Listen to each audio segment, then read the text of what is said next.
Popular. Gracias, señores, por continuar con nosotros en este su resumen matinal. Ya tenemos nuestro segundo invitado de esta mañana, el doctor Max Witt, presidente de la Alianza por la Democracia, la APD. Buenos días, doctor. Buenos días, Miguel Ángel. Buenos días, Guillermo. Buenos días, Darío. Y sobre todo, extiendo mi saludo a todas las personas que nos miran y nos escuchan en este momento, que son muchas, ¿verdad? Sí, una legión grandísima. Sí, señor. Tenemos Tenemos tanto entendido, nacional como internacionalmente, sí, señor. ¿No? Tenemos entendido que usted estuvo fuera del país participando en la toma de posesión del presidente López Obrador. ¿Cómo usted ve la perspectiva de México, un país tan complicado, tan afectado por la criminalidad, por la delincuencia, ante este político que tiene una visión de izquierda del ejercicio de su actividad? ¿Cómo usted lo ve? Sí. Bueno, efectivamente yo llegué en el día de ayer de México, donde pasé unos días como invitado especial a los actos de toma de posesión del presidente López Obrador. La Alianza por la Democracia mantiene lazos de relación política, tanto con el Movimiento de Regeneración Nacional, Morena, sí, como con el Partido del Trabajo, que son dos de los tres componentes de la coalición Juntos Haremos Historia que llevó a la presidencia a López Obrador. Pero también tenemos relaciones con otros grupos políticos que inciden en México, como el Movimiento Nacional de la Esperanza, y así como muchas veces ellos han sido solidarios con nosotros en muchas actividades, pues nosotros pues quisimos ir con nuestra presencia a dar un respaldo a ese vasto movimiento que se está dando en México. Debo decir que México es una luz de esperanza en el continente americano en este momento, porque mientras se dan situaciones muy difíciles en otros países que denotan un retroceso en materia de institucionalidad democrática, se están dando casos sumamente graves como los de Argentina, como los de Brasil, la situación tan difícil que se está dando en Ecuador, en donde se está dando una suerte de restauración conservadora, sí, donde las fuerzas de derecha e incluso de extrema derecha han venido ganando terreno. Sin embargo, en México las cosas van en otra dirección.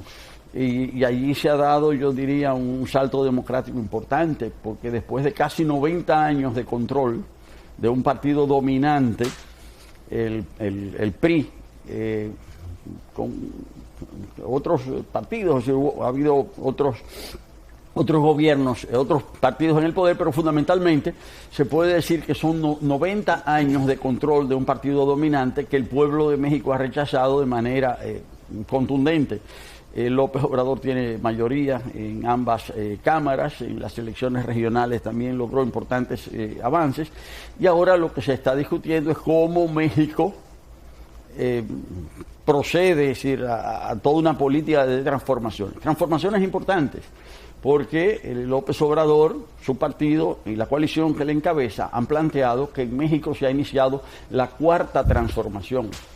La primera transformación fue la lucha de independencia, la segunda transformación fueron las reformas liberales de Benito Juárez, la tercera transformación fue la Revolución Mexicana, y esta sería la cuarta transformación, pero que a diferencia de las tres anteriores sería pacífica, sería su rasgo determinante.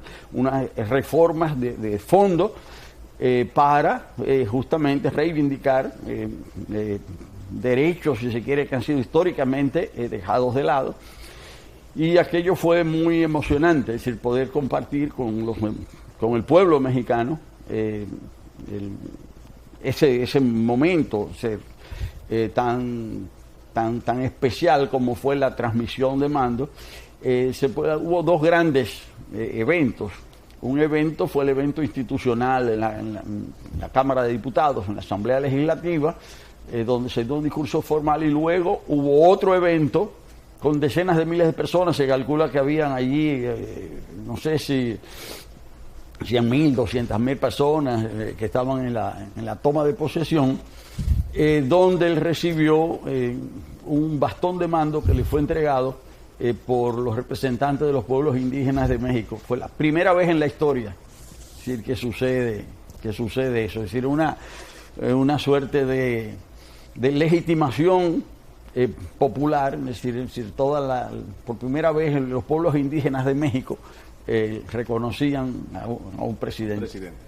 Mire, y equiparando lo de México y República Dominicana, ¿para cuándo la próxima regeneración de aquí del país?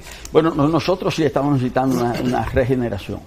Y en ese sentido uno no puede hacer copias, porque cada realidad es distinta. Sí. No obstante, tenemos mucho que aprender de la experiencia mexicana, porque, en primer lugar, allí hay una orientación muy clara, un liderazgo muy claro, es decir, hacia dónde deben ir las cosas. Eso aquí nosotros no lo tenemos.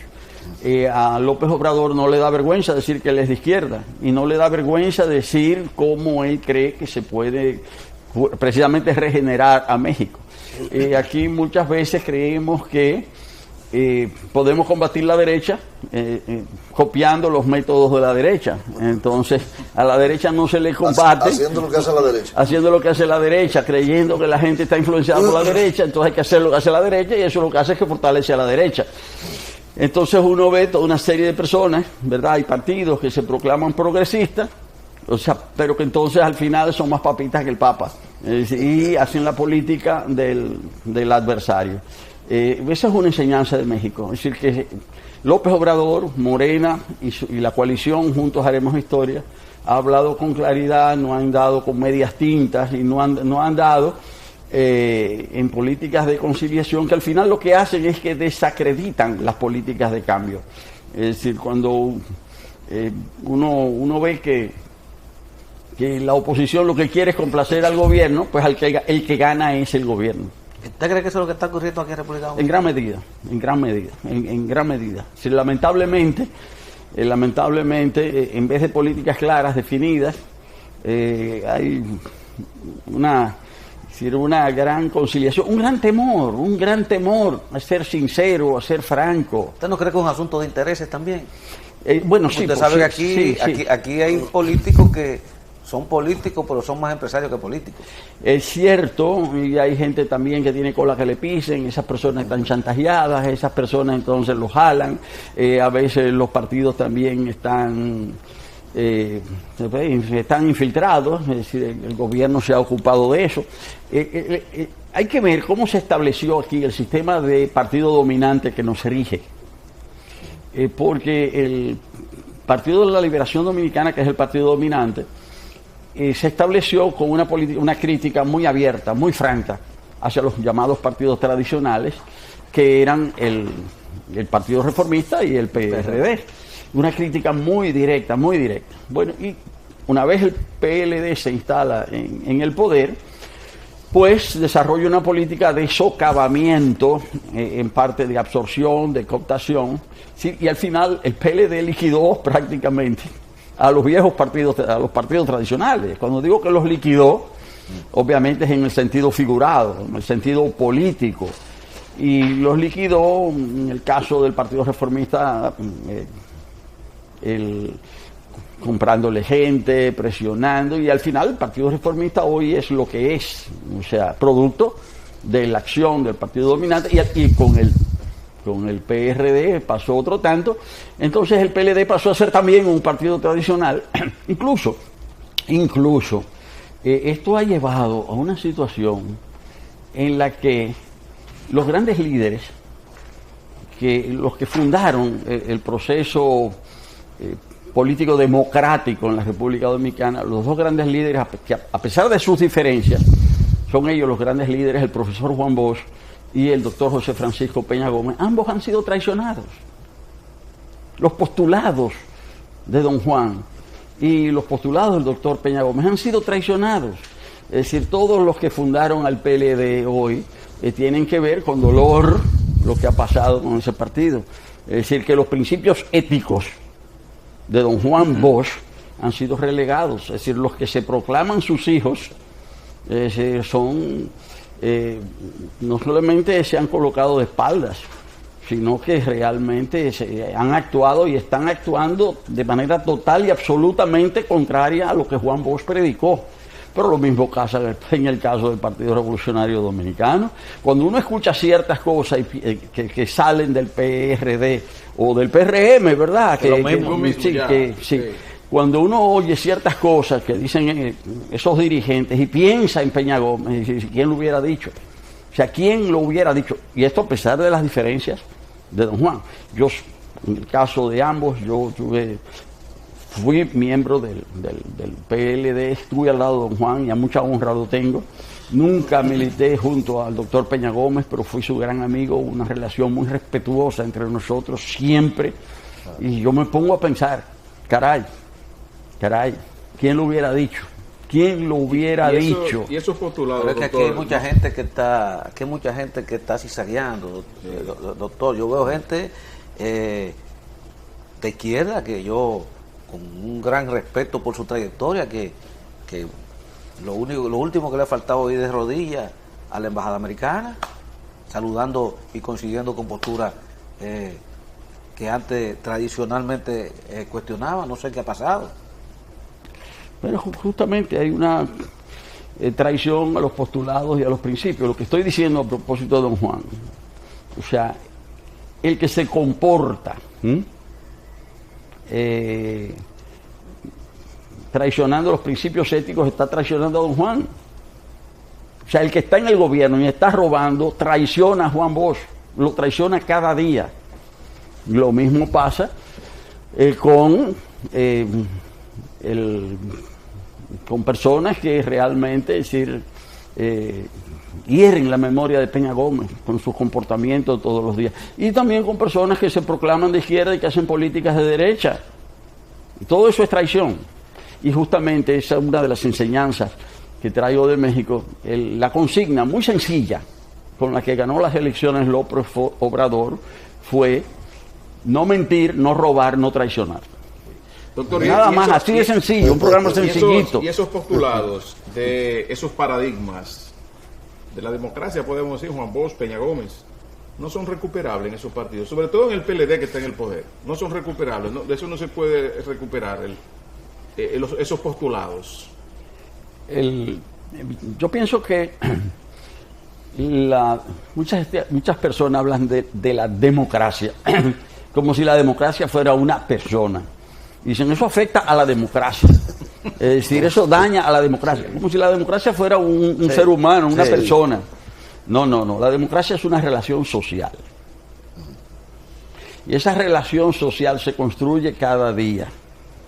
Entonces, hay más democracia cuando hay más personas que toman conciencia de lo que son sus derechos como parte de una sociedad y reivindican esos derechos y se movilizan por esos derechos. Entonces, la democracia no es algo ajeno, sino que la democracia depende, es decir, es una relación social que depende de lo que nosotros hagamos. Entonces, en la medida en que nosotros hablamos claros, decimos las cosas, desde el lugar en que nos encontremos en la sociedad, como comunicadores, como dirigentes políticos, como ciudadanos, en la medida en que nosotros defendamos, ¿verdad?, o sea, los derechos, en esa misma medida nosotros construimos democracia. Aquí nosotros estamos pasando por una situación terrible con esto que se ha dado a propósito del llamado pacto migratorio, porque aquí están celebrando que se ha rechazado un pacto que plantea la defensa de los derechos humanos, y aquí hay misma gente aplaudiendo. Qué bueno que la República Dominicana no se adhiera a los derechos humanos con ese pacto, como si fuera la gran cosa. Es decir, y en realidad eso implica un retroceso en términos democráticos. Es decir, y gente aplaudiendo cosas que no han leído, que no saben, que no tienen idea. ¿Usted favorece el pacto migratorio que el gobierno rechazó? Pero señor, por Dios. Pero el aspecto coyuntural particular de República Dominicana. En particular de República Dominicana. Aquí hay una serie de partidos, una serie de países en el mundo que ha rechazado ese pacto. ¿Quiénes lo han rechazado? Los gobiernos más reaccionarios del mundo. ¿Quiénes son? Estados Unidos, hoy es un gobierno muy derechista, Y los países de Europa Central, Polonia, Hungría, Eslovaquia, Chequia, han rechazado. Son los gobiernos de Italia que tienen gobiernos de derecha o de extrema derecha. Y la República Dominicana rechaza eso. ¿Pero qué es lo que han rechazado? Aquí saben lo que han rechazado. No, mucha gente que no ha leído eso. No ha leído eso. Y dicen que está en contra de eso. Diciendo que eso afecta a la soberanía. Yo estaba en México, como les decía, y naturalmente yo me mantenía en contacto. Seguía las redes. Y yo lo primero que veo es una campaña en las redes diciendo que la República Dominicana va a desaparecer el día 11 de diciembre.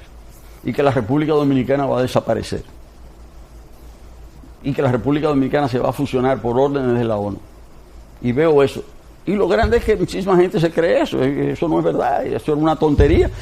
Y muchísima gente diciendo, sí, eso es cierto, la soberanía está en peligro. Señor, ese pacto no habla de nada de eso.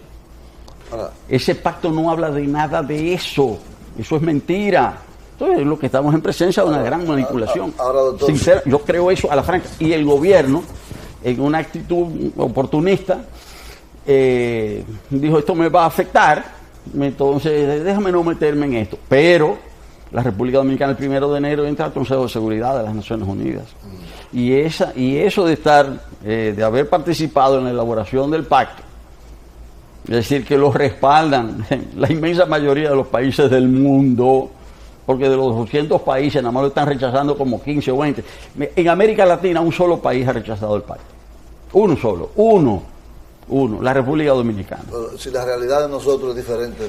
Pero es que no tiene que ver, perdón, es que no tiene que ver, de verdad, no tiene que ver. Vamos a la pausa porque el tema está interesantísimo y la respuesta que va a ofrecer también Mac también es de la expectativa. Eso hay que discutirlo un poco. Vamos a la pausa y retornamos en breve. Volvemos.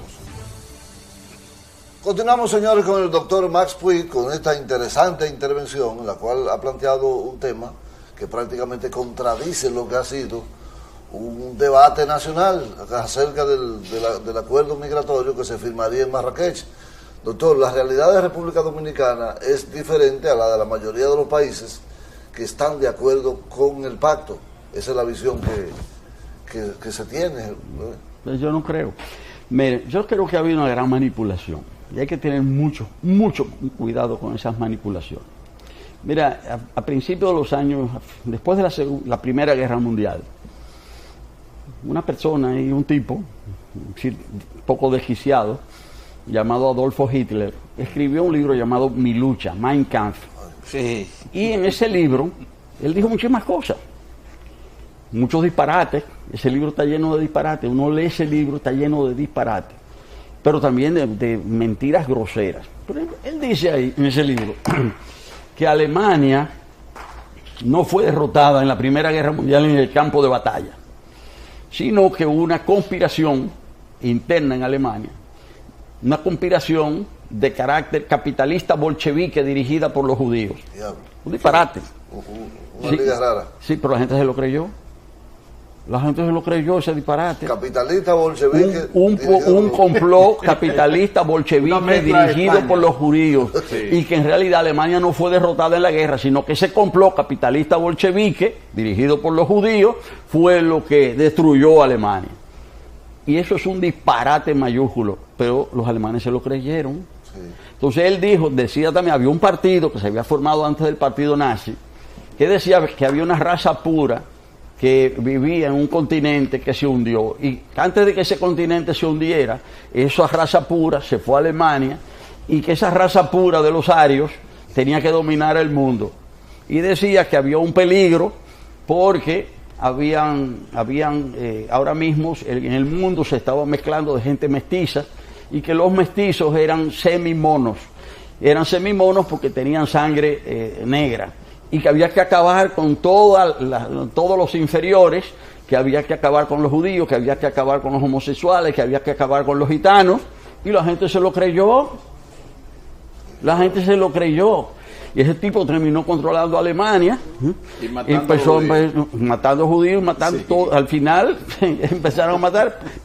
Primero, como dice un poema muy conocido, primero fueron a buscar a los sindicalistas, y como yo no era sindicalista me quedé tranquilo. Después fueron a buscar a los comunistas, como yo no era comunista me quedé tranquilo. Me fueron a buscar a los judíos, como yo no era judío Me quedé tranquilo. Después me vinieron a buscar a mí para matarme, pero ya era demasiado tarde. Y lo que yo quiero decir es que un disparate, una mentira repetida 1000 veces se convierte en una supuesta verdad. El resultado de esa aventura de Hitler y del partido nazi es que murieron entre 60 y 100 millones de personas. Sí. Se calcula, algunos dicen que nada más fueron 50, seguro fueron más de 60. Algunos llegan a decir que murieron 100 millones. Oiga, independientemente de la cantidad, esos son los peligros de la mentira. Y hoy, sin irnos a Hitler, en Brasil, difundiendo toda una serie de mentiras groseras, sí, sobre todo a través de las redes, ahí se llevó un troglodita a la presidencia de Brasil, un tipo que está diciendo que las mujeres no sirven para nada, es decir, que las personas de color son inservibles, diciendo una serie de barbaridades, y el tipo ganó la presidencia de Brasil. ¿En base a qué? En base a la mentira. Sí. Entonces, lo que yo estoy diciendo aquí es que lo que se ha dicho aquí en este país acerca del pacto migratorio no es verdad, no es cierto. Se han estado propagando una serie de mentiras. Que la República Dominicana tenga una situación particular de migración, bueno, nosotros tenemos un problema aquí. Tenemos un problema, es que los dominicanos se quieren ir. Ese es el principal problema. Y las encuestas dicen que se quiere ir el 50%, pero que entre los jóvenes se quiere ir el 62%. El problema aquí es que la gente se quiere ir. Y se está yendo. Ir, doctor, a mejorar su condición para volver. No, al final no vuelven. Al final no vuelven. La República Dominicana es un país de emigración. También es un país de inmigración y es un país de tránsito. Por eso nosotros somos lo que se llama un país de migración triangular. De migración triangular. Entonces, hoy día lo que se está diciendo es, en el pacto lo que dice, que se respeta la soberanía de todos los países. Eso es lo que dice, que se respeta la soberanía. Aquí se está diciendo una mentira. Aquí se está diciendo que ese pacto anula la soberanía. No es verdad. Entonces yo puedo, si hay 100 gente y 99 piensan algo falso, y yo considero que tengo la razón, yo debo decirlo, que yo sea uno solo de 100, porque ese es mi deber, esa es mi responsabilidad. Y los partidos políticos deberían ser orientadores, y por eso nosotros, en la Alianza por la Democracia, que tenemos una política de defensa de los derechos humanos, decimos que ese pacto, que no afecta a la soberanía, que lo que se está diciendo es mentira, o sea, nosotros tenemos el deber de decir lo que nosotros pensamos. Entonces, ¿no le abre la puerta a oleadas mundiales de ilegales un pacto de esa naturaleza? No, de ninguna manera. Si le impiden a los gobiernos actuar solamente en algunas circunstancias frente a los ilegales, entonces es que el pacto no dice eso es parte de lo que nos han hecho creer. Eso es una manipulación, no es verdad, y lo digo con todo, con todo respeto, no digo esto por polemizar, sino que para aclarar la situación. Que mucha gente no ha leído el pacto y ha asumido el pacto. Mire, vamos a un asunto. Aquí hay 11 millones de habitantes. Uno no le puede exigir a cada ciudadano que se lea todos los tratados internacionales, eso es imposible. Ahora, quienes tienen funciones de dirección en el Estado, en los partidos políticos, nosotros sí estamos obligados a estudiar eso, y para poder analizar, formarnos un criterio y orientar. Entonces, cuando usted no lee y usted oye el rumor, lo que oye, de oída, lo que dice. No, entonces, y se pone usted un irresponsable.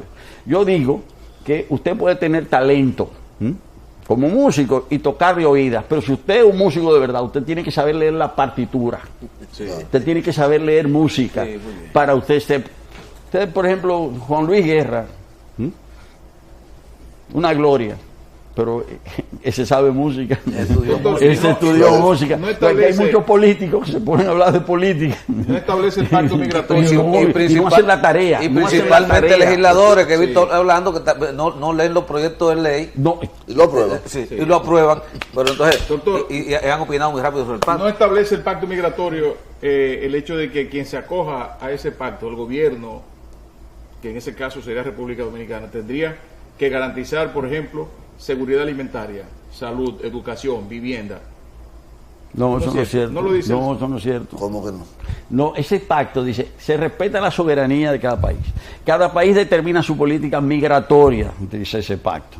Y se recomienda a los estados, se recomienda, no se obliga, se recomienda que siempre se respeten los derechos de las personas. Incluso ese pacto permite que las personas que entran a un país que no tienen derecho a estar puedan ser deportadas. El pacto lo dice. Sí, el pacto lo dice. Pero que se haga, se recomienda que eso se haga de acuerdo, cumpliendo los derechos ¿Y humanos. qué le pasaría a República Dominicana que no firmó ese pacto? Nada. Las Naciones Unidas. ¿Qué advertencia le hace? No, no le pasa nada, sencillamente se desacredita. Eso es lo que ha pasado. República Dominicana va al Consejo de Seguridad. República Dominicana va al más alto sitial en las relaciones internacionales a partir del 1 de enero y va a quedar como un país irresponsable. Un país irresponsable que se pasó 2 años diciendo que eso estaba bien. Esa parte está mala, porque la gente dice que República Dominicana tenía un papel muy activo, lo dijo la Unión Europea, en la firma de ese pacto. Sí. Entonces, que el país no sabía que República Dominicana estaba en ese proceso. Pero en realidad el gobierno falló porque tenía que explicar eso. Claro. El gobierno tenía que explicarlo, como está en la obligación de explicar todos los pasos que se den. Pero el gobierno ahora cogió la línea más cómoda, esto me puede traer inconvenientes. Se subió en la ola. Y se subió en la ola. Ahora, ¿quién es que peor queda ahí? Es la oposición. La oposición. La oposición democrática, sí. Porque los grupos que han manipulado esto y que se han puesto a decir lo que no es, al final ellos están contentos. Porque ellos metieron una guayaba de este tamaño, una mentira grosera, eso empezó a correr, dijeron lo que no era, pero mucha gente empezó a decir que sí, que ellos tenían razón, el gobierno se echó para atrás, pero ¿cómo usted puede desde posiciones realmente democráticas adherirse a una serie de falsedades, de cosas que no son ciertas? Yo creo que quien más pierde con esto son las fuerzas políticas democráticas y progresistas de la República Dominicana. Ese es mi parecer. Doctor, y por eso nosotros no nos metemos en esa ola y decimos la verdad. Doctor, en 2 minutos, que se termine el tiempo, Sí. un mensaje a la población dominicana de cara al 2019 que se avecina. Mire, sí, yo voy a hablar de eso, pero déjenme decirles algo. Yo ayer les decía que estaba en México, llegué en la madrugada, como no se duerme porque el avión vuela de noche, no pude dormir, me acosté a dormir al llegar y me llamaron por teléfono, porque mi esposa desde hace 18 años trabaja como voluntaria en una fundación en Villas Agrícolas. Y la empresa que estalló, la fundación donde ella opera con los niños, está justo al lado. Entonces me llamaron porque estaban en las labores de rescate para transferir los niños de la estancia infantil de INAIPI, transferirlos a la fundación donde labora voluntariamente mi esposa, para después transferir todos los niños, los de INAIPI y los de la fundación, a un lugar seguro. Y después, naturalmente, yo me levanté, tuve que ir y apoyarla y buscar respaldo para ayudar en toda esa labor. Y después ayer en la tarde fui a ver las condiciones del barrio. Ya suerte, hubo una situación desastrosa también porque vinieron personas no del barrio sino de otros barrios que se dedicaron al saqueo, a robar. Hubo muchos robos, muchas personas, algunos se les desbarató la casa, pero otros salieron corriendo y hubo mucho saqueo. Entonces, frente a esa situación de tragedia, es decir, yo creo que es duro, pero hay que sobreponerse y debemos aprovechar estos días de Navidad que son unos días que por definición son días de reconciliación, de renacimiento, para sacar lo mejor del pueblo dominicano para salir adelante. Gracias, doctor Mapuy, presidente de Alianza por la Democracia, la APD. Las puertas de Resumen Matinal están abiertas para usted. Se quedan como siempre muchos temas sobre el tapete, muy limitado el tiempo. Yo creo que tendremos que dedicar un programa a analizar punto por punto ese acuerdo, tratado, hay mucha confusión. Con usted. Sí. Señores, esto de Resumen a Resumen, 7 de la noche. Ahí nos vemos en Resumen Final de Noticias, Canal 27 por RNN. Pasen un feliz jueves y nos vemos esta noche en Resumen Final de Noticias. Mañana llega la revista matinal a esta hora, entonces nosotros volveremos el lunes aquí a las 7 de la madrugada en su Resumen Matinal. Buenos días, buen fin de semana. No.